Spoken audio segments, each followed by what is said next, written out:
Selon moi, l'état de transe en danse, c'est un état où j'ai l'impression qu'on atteint un niveau de lâcher prise complet où on n'a plus du tout conscience de notre corps. Si je devais associer la transe à quelque chose, c'est quand on arrive à un point que j'appellerais comme un point de passage où on arrive à surpasser ce qu'on pensait pouvoir faire avec notre propre corps. Puis on dirait que moi, je l'imaginais plus comme une conscience tellement élevée et aiguë qu'à un moment donné, toutes les notions qu'on connaît, que l'ego connaît, disparaissent. Puis comme le temps, c'est une notion humaine qu'on connaît. Ce qui m'intéressait dans ça, le fait de mettre la répétition puis de pousser, c'est qu'à travers la transe, il y a quelque chose dans l'identité au bout d'un moment qui se délite. Puis tu vois de moins en moins la personne, tu vois de plus en plus juste d'énergie pure.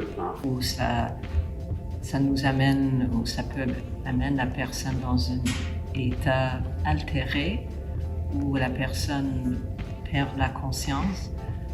Il y a un détachement de l'esprit et du corps, et c'est le corps qui devient maître, et c'est les sensations, les émotions qui sont dans le corps qui s'expriment. D'après ce que je connais, ça prend des personnes qui ne rentrent pas dans la transe pour bien encadrer la personne pour assurer la sécurité. Des fois, c'est pas parce qu'on est dans une expérience profondément transcendantale sur scène que cette sensation-là se transmet à un public. C'est comme atteindre un niveau où on ne contrôle plus rien. Et le corps est en mouvement mais intense. Mais je souhaite que c'est un état altéré où on est conscient qu'on puisse revenir quand on décide de revenir. Mettons, ça c'est l'extrême, puis j'ai l'impression que cette notion-là peut se vivre à différents degrés, à différentes sensibilités. Ouais.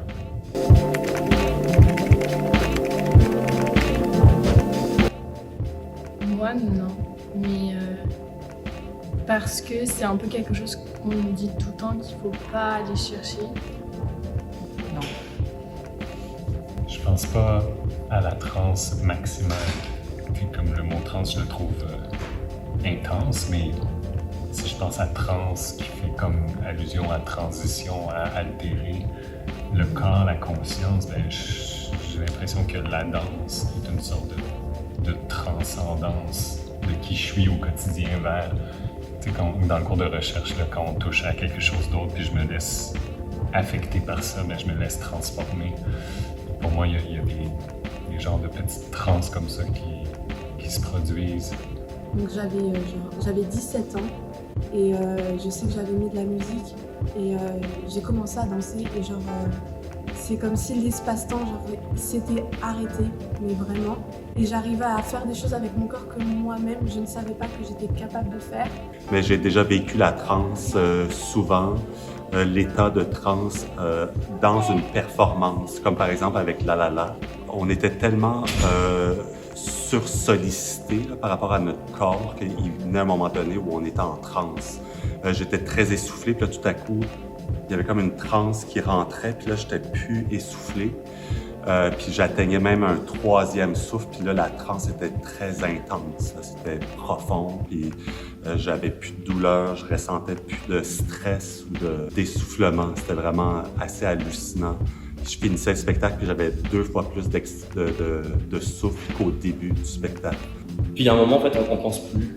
On est juste comme... Puis en fait, on se nourrit de l'énergie des autres danseurs, ou de l'espace, ou de la lumière, ou des choses comme ça. Puis c'est comme presque mécanique. Puis au moment où on s'arrête, on est comme... Oh. Puis quand ça arrive, c'est très magique. Mais on ne peut pas le chercher parce que sinon, ça devient faux. Ça devient comme une interprétation. Il y avait plein de problèmes parce que dès que tu le mets en représentation, alors tu essaies d'arriver à cet état-là, mettons, mais dès que tu appuies sur les boutons pour y arriver, tu triches, puis là ça devient complaisant, puis là tu essaies de te mettre en scène en train d'avoir l'air d'accéder à un état, puis tu sais que tu n'y es pas, mais c'est ça le show, fait que c'était de désamorcer tout ça, de balayer ça dans le travail. J'essaie d'être concentré le plus possible sur ce que j'ai à faire, puis si cet état-là vient, tant mieux. S'il vient pas, c'est pas grave, ça fait partie du truc. Puis sinon, j'ai déjà vécu aussi une transe dans un spectacle de Dave Saint-Pierre où je restais assis, immobile, pendant au moins 20 minutes. Puis juste à renouveler ma présence en permanence, ça m'a amené dans une certaine transe aussi. Et quand c'était le temps pour moi de me lever et de commencer ma vraie performance, si on peut dire, j'étais vraiment dans un état second. Je te dirais, j'ai développé ces techniques-là d'observer, un peu comme la pleine conscience, la méditation. Tu fais quelque chose, puis tu as une espèce de petite caméra en même temps qui observe, genre, qu'est-ce que tu ressens, où est-ce que tu mets le poids, juste pour rester conscient, pour pas partir dans là, je sens, parce qu'à partir de là, on dirait que tu es plus accessible, ou le travail est moins accessible. Genre. Fait que c'est juste à propos de faire ces mouvements-là, puis au bout d'un moment, l'imaginaire du spectateur ou les sensations des spectateurs vont, je l'espère, se mettre en place.